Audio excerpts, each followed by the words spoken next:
Assalamualaikum warahmatullahi wabarakatuh. Pada kesempatan kali ini, kita akan membahas tentang teorema divergensi Gauss, yang mana teorema ini merupakan teorema yang memudahkan kita untuk menyederhanakan bentuk integral. Sebelum itu, perkenalkan anggota kelompok kami sebagai berikut. Yang pertama, Esti Nurelisa.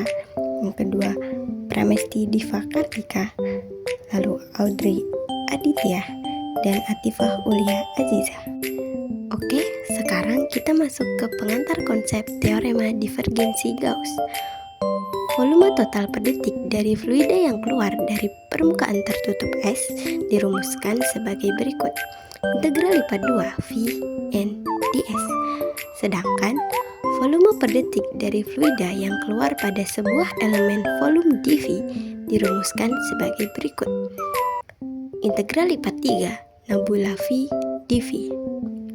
Rumus ini saling berkesinambungan yang menjadikan volume total per detik dari fluida yang keluar dari semua elemen volume dalam permukaan tertutup S itu dirumuskan sebagai berikut, yaitu integral lipat 2 V N ds akan sama dengan integral lipat 3 nebula V dV. Kenapa? Karena di rumus integral permukaan dari sebuah vektor V yang mengelilingi sebuah permukaan tertutup akan sama dengan integral dari divergensi dalam volume yang diselimuti oleh permukaan tersebut. Teorema divergensi Gauss ini bisa didefinisikan sebagai berikut. Jika V adalah volume yang dibatasi oleh suatu permukaan tertutup S dan A adalah sebuah fungsi vektor dengan turunan-turunan yang kontinu, maka dirumuskan sebagai berikut, di mana integral lipat 3 nebula A dV sebagai teorema divergensi Gauss dan integral lipat 2 A N ds sebagai integral permukaan. Berikut ilustrasinya. Ada ruang dimensi 3, lalu ada sumbu X, Y, dan Z. Kemudian ada sebuah benda padat yang terletak di ruang tersebut. Kita misalkan benda padatnya seperti gambar di sini. Maka pada benda padat ini akan terdapat 3 permukaan yang menjadi batasnya. Yang pertama adalah S1 di bagian bawah ini, lalu S2 di bagian atasnya, dan permukaan yang ketiga, S3 adalah yang menyelimutinya. Sehingga ada vektor normal satuan yang tegak lurus terhadap permukaan tersebut. Dalam hal ini ditunjukkan dalam huruf N kecil. Baik, kita masuk ke materi inti kita hari ini, yaitu teorema divergensi Gauss. Secara sederhana, teorema ini menyatakan bahwa fluks total suatu medan vektor yang melewati permukaan tertutup itu sama nilainya dengan integral divergensi medan tersebut di seluruh volume yang dilingkupi oleh permukaan itu.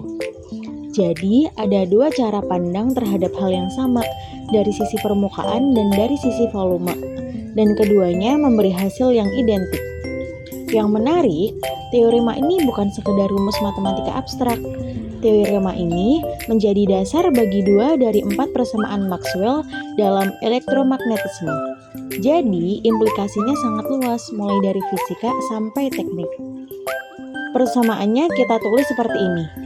Integral permukaan dari F titik NDS sama dengan integral volume dari divergensi FdV. Nah, di slide-slide berikutnya, kita akan membangun pembuktian ini langkah demi langkah, dimulai dari konsep-konsep dasar dulu. Sebelum masuk ke pembuktian utama, kita perlu menyegarkan kembali satu konsep dasar dari kalkulus, integral sebagai luas di bawah kurva. Misalkan kita punya kurva Y sama dengan fx, luas di bawah kurva ini antara x sama dengan A dan x sama dengan B. Biasanya kita tulis dengan bentuk standar, integral fx dx atau ekuivalen dengan integral y dx. Tapi ada satu bentuk lain yang jarang dipakai di kelas kalkulus dasar, namun justru penting untuk pembuktian kita nanti, yaitu bentuk termodifikasi. Di sini, luas yang sama itu kita tulis sebagai integral ganda, integral dy dx, di mana y berjalan dari 0 sampai fx. Kenapa ini penting? Karena bentuk integral ganda inilah bukan bentuk tunggalnya yang nanti kita pakai berulang kali saat menyusun integral permukaan dalam pembuktian teorema divergensi. Jadi, tolong diingat baik-baik bentuk kedua ini. Sekarang kita naikkan levelnya sedikit. Kalau tadi luas di bawah satu kurva, sekarang kita bicara luas di antara dua kurva. Bayangkan, ada wilayah S yang dibatasi oleh kurva atas fx dan kurva bawah gx untuk x yang berada di antara A dan B. Wilayah seperti ini punya nama khusus, kita sebut region type 1. Secara logika sederhana, luas wilayah ini adalah luas di bawah fx dikurangi luas di bawah gx. Tapi kalau kita nyatakan dalam bentuk integral ganda menggunakan trik yang baru saja kita bahas di slide sebelumnya, luas S itu bisa ditulis sebagai integral ganda dy dx di mana y berjalan dari gx sampai fx. Ingat baik-baik konsep region type 1 ini, karena bentuk yang persis sama akan kita pakai lagi nanti, bukan di bidang datar 2 dimensi, tapi untuk mendefinisikan wilayah padat di ruang 3 dimensi. Sekarang kita pindah dari 2 dimensi ke 3 dimensi. Di sini kita akan bicara tentang permukaan.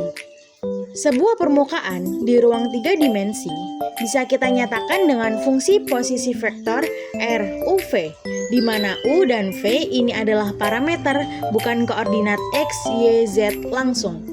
Jadi, setiap titik di permukaan itu posisinya ditentukan oleh dua angka, yaitu U dan V. Nah, kalau kita ingin menghitung luas permukaan itu, kita butuh yang namanya elemen luas ds. Elemen ds ini diperoleh dari besar hasil kali silang dua vektor diferensial, yaitu dr terhadap U dan dr terhadap V. Bisa dilihat di ilustrasi. ds itu semacam potongan kecil jajaran genjang di permukaan, dibentuk oleh dua vektor kecil dr U dan dr V yang berpangkal di satu titik yang sama. Rumusnya, ds sama dengan besar dari turunan parsial R terhadap U dikali silang dengan turunan parsial R terhadap V. Semua dikali du dv. Konsep ini adalah fondasi untuk semua perhitungan integral permukaan yang akan kita lakukan selanjutnya. Sekarang kita pindah dari 2 dimensi ke 3 dimensi. Di sini kita akan bicara tentang permukaan. Sebuah permukaan di ruang 3 dimensi bisa kita nyatakan dengan fungsi posisi vektor R, U, V, di mana U dan V ini adalah parameter, bukan koordinat X, Y, Z langsung. Jadi, setiap titik di permukaan itu posisinya ditentukan oleh dua angka, yaitu U dan V.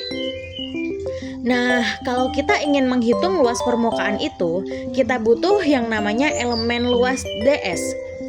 Elemen ds ini diperoleh dari besar hasil kali silang dua vektor diferensial, yaitu dr terhadap U dan dr terhadap V. Bisa dilihat di ilustrasi. ds itu semacam potongan kecil jajaran genjang di permukaan, dibentuk oleh dua vektor kecil dr U dan dr V yang berpangkal di satu titik yang sama. Rumusnya, ds sama dengan besar dari turunan parsial R terhadap U dikali silang dengan turunan parsial R terhadap V. Semua dikali du dv. Konsep ini adalah fondasi untuk semua perhitungan integral permukaan yang akan kita lakukan selanjutnya. Lanjut dari elemen ds tadi, sekarang kita bahas satu komponen penting lagi, vektor normal satuan. Kita simbolkan dengan N dengan tanda panah di atasnya. Vektor normal ini arahnya tegak lurus terhadap permukaan di titik tersebut. Cara mendapatkannya adalah dengan mengambil hasil kali silang dr U dan dr V tadi, lalu dibagi dengan besarnya sendiri, supaya panjangnya menjadi satu satuan, makanya disebut normal satuan. Lihat di ilustrasi. Dari titik P di permukaan, ada dua vektor dRu dan dRv yang terletak pada bidang permukaan itu sendiri. Lalu ada vektor N yang menjulang tegak lurus ke atas keluar dari permukaan. Ada satu konsekuensi penting yang perlu dicatat. Kalau kita kalikan N dengan ds, kita dapat bentuk yang lebih sederhana, yaitu langsung dRu kali silang dRv dikali dUdv, tanpa perlu membaginya lagi dengan besarnya. Bentuk yang sudah ringkas inilah yang nanti langsung kita pakai dalam integral permukaan. Sekarang kita beralih ke komponen lain dari teorema kita, yaitu medan vektor dan operator divergensi.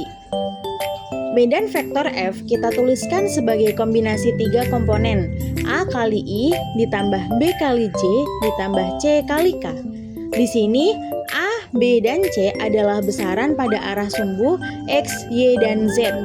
Bisa berupa konstanta atau bisa juga fungsi dari posisi. Sementara itu, operator divergensi dari F yang kita tulis nabla titik F didefinisikan sebagai jumlah turunan parsial. Turunan A terhadap X ditambah turunan B terhadap B ditambah turunan C terhadap Z. Kita singkat saja jadi AX plus BY plus CZ. Secara fisis, nilai divergensi di suatu titik itu memberitahu kita apakah titik tersebut berperan sebagai sumber atau source, atau justru sebagai penyerap sink dari medan vektor itu.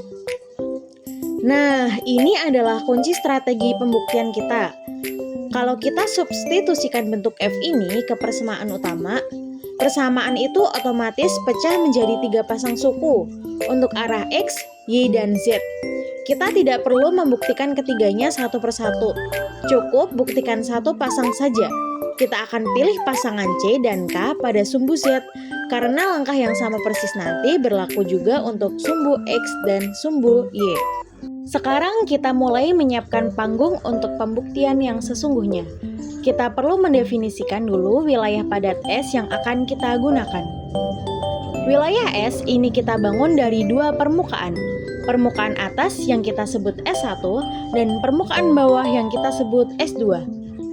Keduanya dihubungkan oleh 4 permukaan lateral atau sisi tegak yang kita beri nama L besar. Bisa dilihat di ilustrasi di samping. Yang menarik, S1 dan S2 ini diparametrisasi terhadap domain UV yang persis sama. Karena itu, kita tidak perlu repot-repot mendefinisikan keempat sisi lateral L secara eksplisit satu persatu. Mereka otomatis terbentuk dari selisih antara S1 dan S2. Ada 3 hal yang perlu kita ingat baik-baik dari slide ini. Pertama, domain UV sama untuk S1 dan S2, yaitu A lebih kecil sama dengan U, lebih kecil sama dengan B, dan C lebih kecil sama dengan V, lebih kecil sama dengan D. Kedua, medan vektor F mengisi seluruh wilayah S ini. Bayangkan panah-panah medan itu menembus seluruh volume. Dan ketiga, ini yang paling penting. Fokus pembuktian kita nanti hanya pada komponen ketiga, yaitu sumbu Z, yang berarti suku C dan vektor K. Ini adalah langkah pembuktian pertama kita. Suku ketiga tadi, yaitu komponen sumbu Z dari integral permukaan, kalau kita uraikan berdasarkan semua permukaan yang membentuk wilayah S, maka kita dapatkan kontribusi dari 3 bagian, yaitu S1, S2, dan L. Ini terlihat di persamaan pertama pada slide. Nah, disinilah kuncinya. Perhatikan permukaan lateral L. Ingat, ini adalah sisi-sisi tegak dari wilayah kita. Karena sisi-sisi ini tegak atau vektor normalnya n indeks L itu hanya mengarah pada sumbu X dan sumbu Y. Sama sekali tidak punya komponen di sumbu Z. Karena K adalah vektor basis untuk sumbu Z, maka hasil kali titik antara K dan N, L itu otomatis sama dengan 0. Konsekuensinya, maka seluruh suku lateral itu lenyap dari persamaan. Jadi, Persamaan kita yang tadinya punya 3 suku, sekarang tinggal 2 saja, yaitu kontribusi dari S1 dan dari S2 saja. Ini penyederhanaan besar yang membuat langkah selanjutnya jadi jauh lebih mudah. Lanjut ke langkah kedua, sekarang kita selesaikan integral untuk S1 dan S2 satu persatu. Untuk permukaan S1, yaitu permukaan atas, kalau kita hitung hasil kali titik antara K dengan hasil kali silang turunan parsial S1 terhadap U dan V, hasilnya persis sama dengan 1. Ini karena sifat vektor basis, yaitu K titik I sama dengan 0, K titik J sama dengan 0, tapi K titik K sama dengan 1. Jadi semuanya otomatis menyederhana jadi angka 1 saja. Karena hasilnya 1, maka integral permukaan pada S1 itu tereduksi menjadi bentuk yang sangat sederhana, yaitu cukup integral C du dv saja. Sekarang perhatikan sisi satunya, S2, yaitu permukaan bawah. Di sini urutan hasil kali silangnya berbeda. Kita pakai kaidah tangan kanan. Dan karena orientasinya terbalik, hasilnya menjadi -1, bukan +1. Ini terjadi karena vektor normal di S2 itu mengarah keluar dari wilayah S. Itulah asal-usul tanda negatif ini. Jadi untuk S2, integral permukaannya menjadi minus integral C du dv. Tanda negatif inilah saya tekankan yang menjadi kunci supaya nanti pembuktian kita cocok dengan bentuk integral volume. Sekarang kita satukan dua hasil yang baru saja kita dapatkan. Integral permukaan komponen sumbu Z tadi sekarang menjadi selisih dua integral ganda. Integral C du dv pada S1 dikurangi integral C du dv pada S2. Tapi kita bisa lebih spesifik lagi. Ingat bahwa C itu adalah fungsi posisi C, X, Y, Z.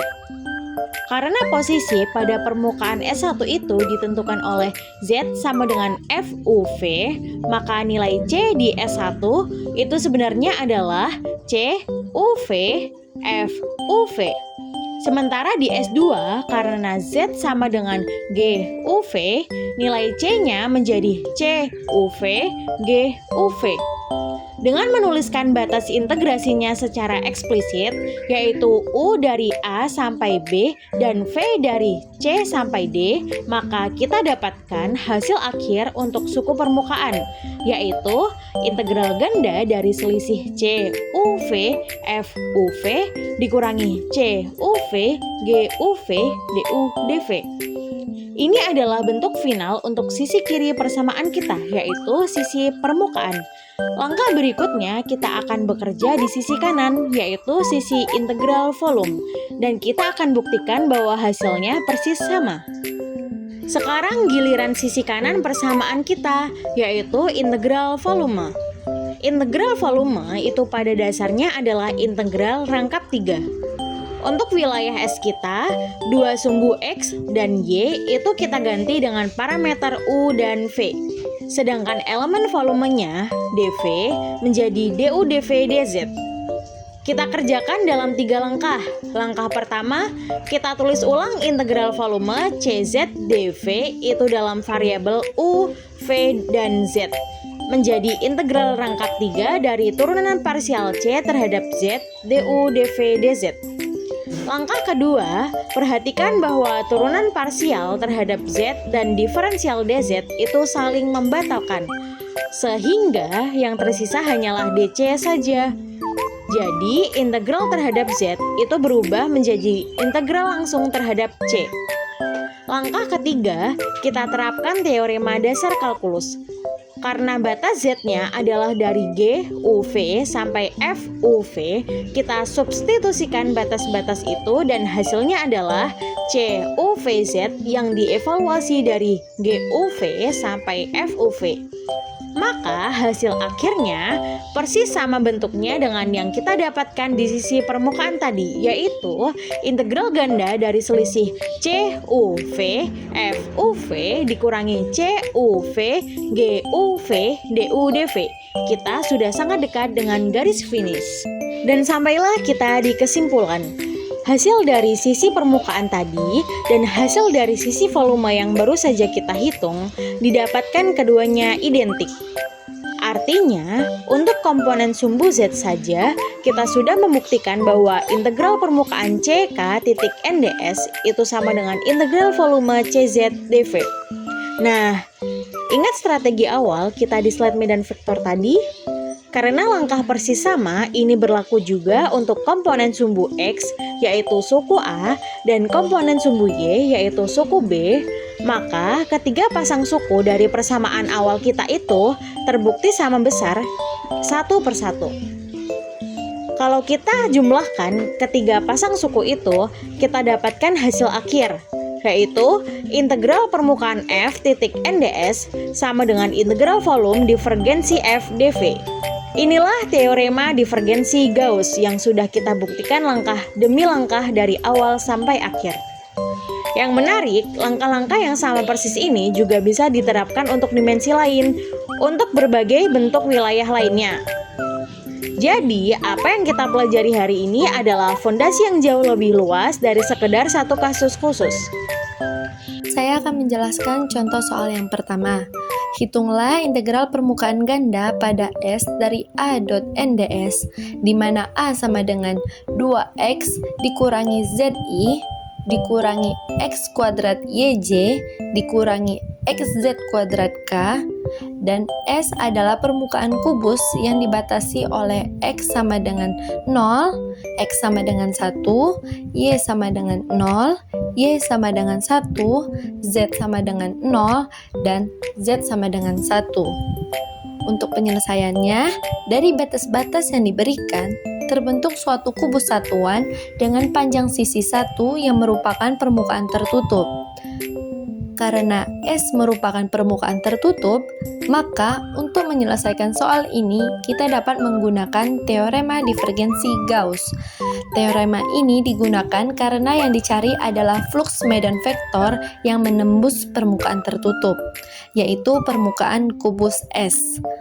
Menurut teorema divergensi Gauss, integral permukaan ganda pada S dari A dot NDS sama dengan integral volume 3 lipat pada V dari divergensi A dV.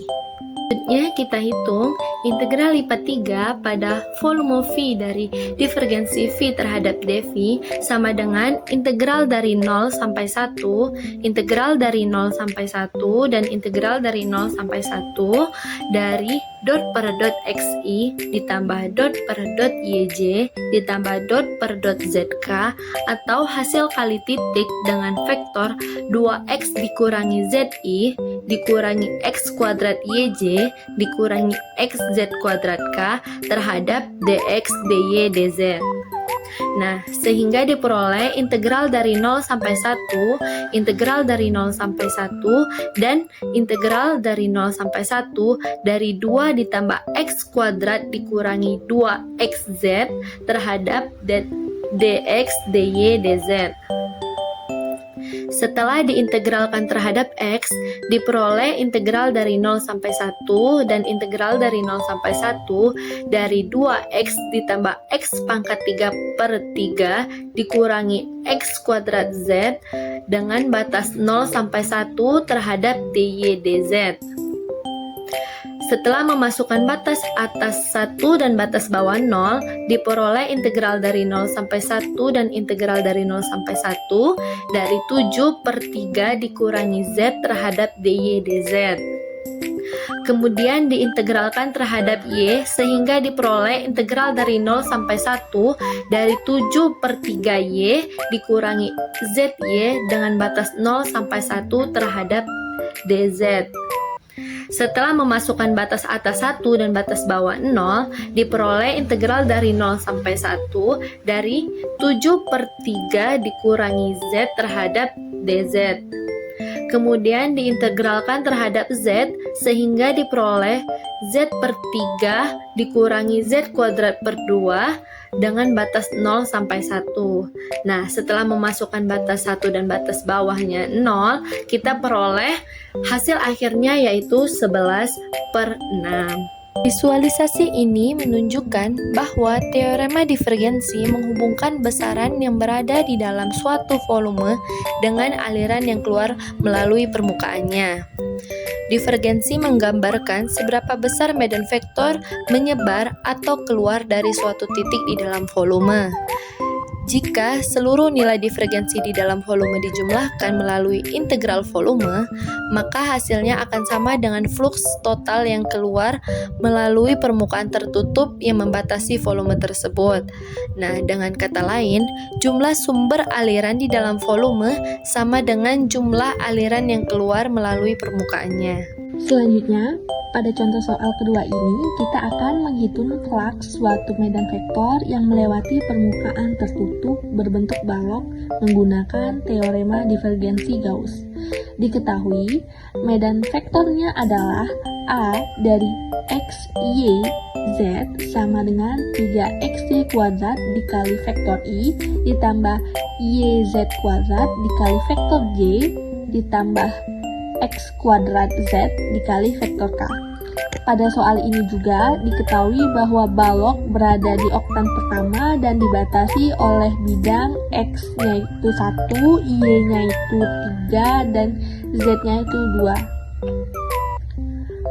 Karena berada di oktan pertama, maka batas bawah setiap variabel adalah 0, sehingga daerah volumenya adalah 0 kurang dari X kurang dari 1, lalu 0 kurang dari Y, dan Y kurang dari 3, selanjutnya 0 kurang dari Z, dan Z kurang dari 2. Ini berarti nilai X bergerak dari 0 sampai 1, lalu nilai Y-nya bergerak dari 0 sampai 3, dan nilai Z bergerak dari 0 sampai 2. Selanjutnya yaitu penyelesaian. Pada langkah pertama penyelesaian, kita akan mencari divergensi dari medan vektor A. Kenapa? Karena pada teorema divergensi Gauss, flux permukaan dapat diubah menjadi integral volume dari divergensi medan vektor. Jadi, rumus divergensi itu sendiri adalah divergensi A sama dengan nabla titik A, yaitu adalah turunan parsial komponen pertama terhadap X ditambah turunan parsial komponen kedua terhadap Y ditambah turunan parsial komponen ketiga terhadap Z. Selanjutnya, kita substitusikan komponen-komponen medan vektornya yang diketahui pada contoh soal kedua. Turunan parsial terhadap X dari 3XY kuadrat ditambah turunan parsial terhadap Y dari YZ kuadrat ditambah turunan parsial terhadap Z dari X kuadrat Z.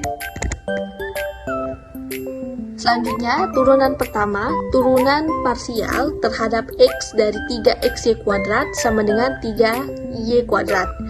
Karena kita itu menurunkan terhadap variabel X-nya, maka Y-nya itu dianggap sebagai konstanta.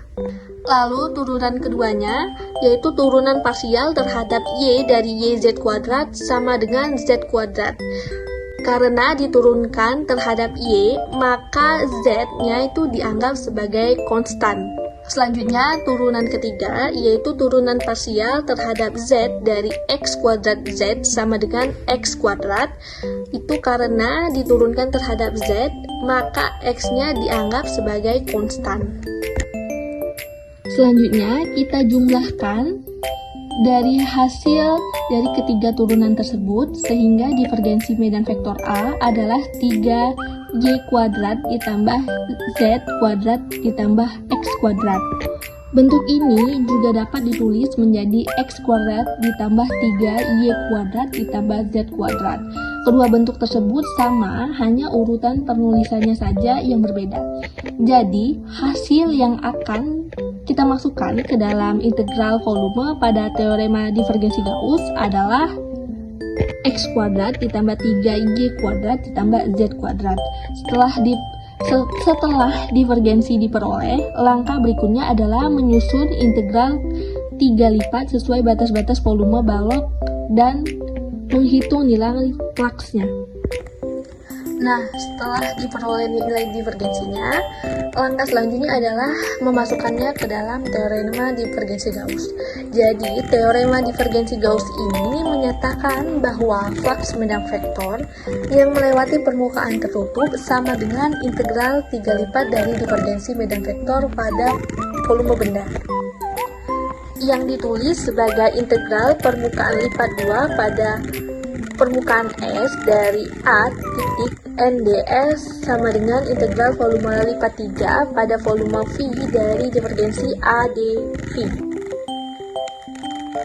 Karena divergensinya telah diperoleh, yaitu X kuadrat plus 3Y kuadrat plus Z kuadrat, maka integral volumenya menjadi integral lipat 3 batas 0 V X kuadrat plus 3Y kuadrat plus Z kuadrat dV. Nah, lalu masukkan batas-batasnya tadi pada balok, yaitu X dari 0 sampai 1, Y-nya dari 0 sampai 3, dan Z-nya dari 0 sampai 2.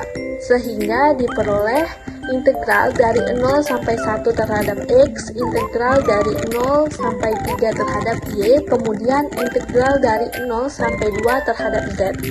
Dari X kuadrat ditambah 3Y kuadrat ditambah Z kuadrat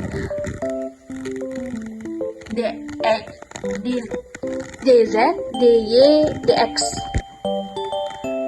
Selanjutnya integral pertama terhadap Z.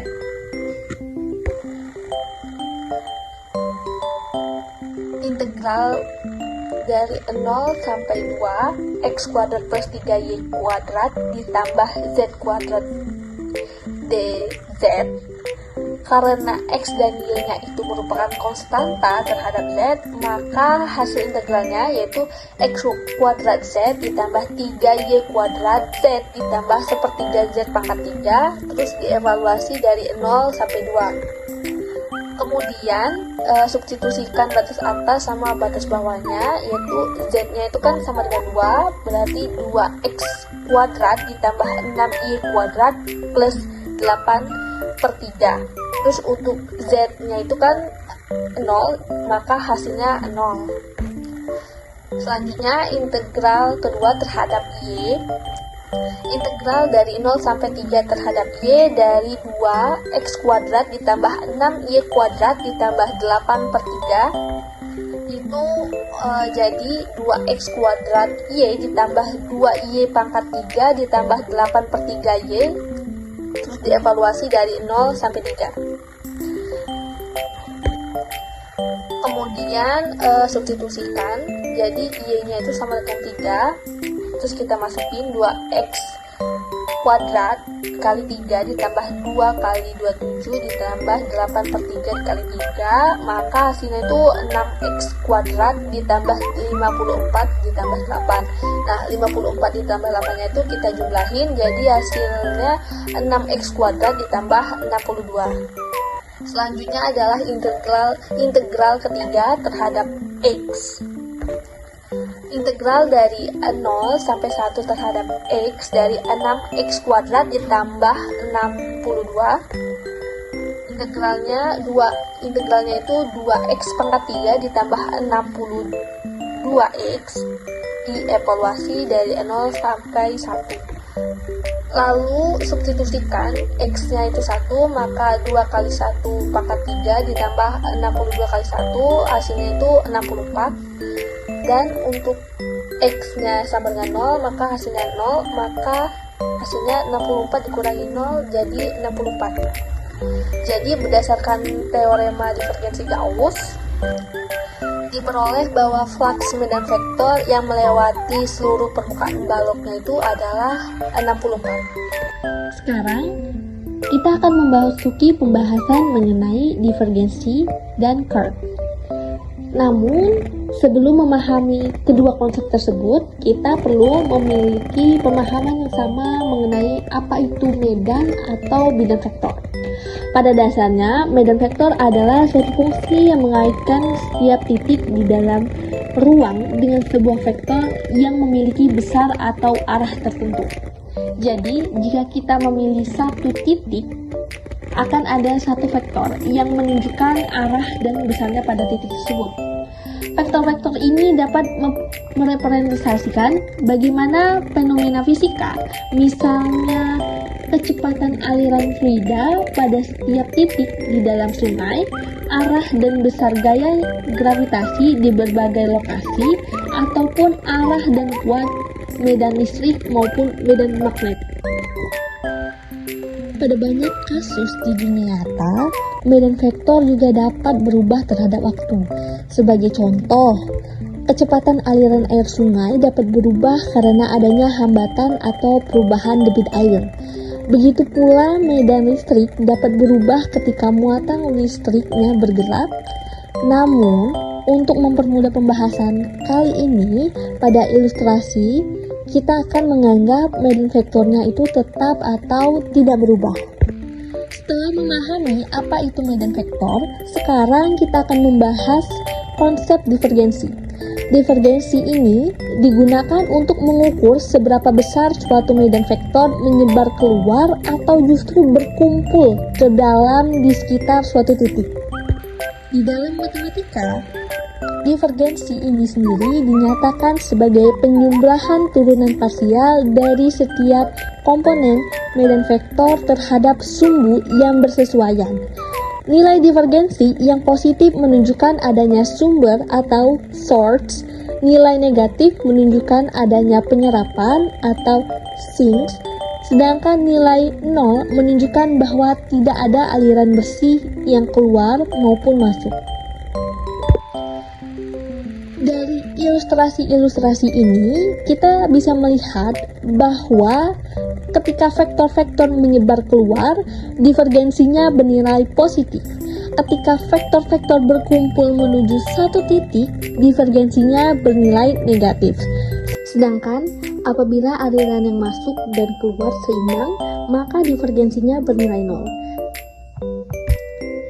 Jadi, ilustrasi ini membantu kita memahami bahwa divergensi bukan hanya sebuah rumus, tetapi juga menggambarkan perilaku suatu aliran pada setiap titik di dalam medan vektor.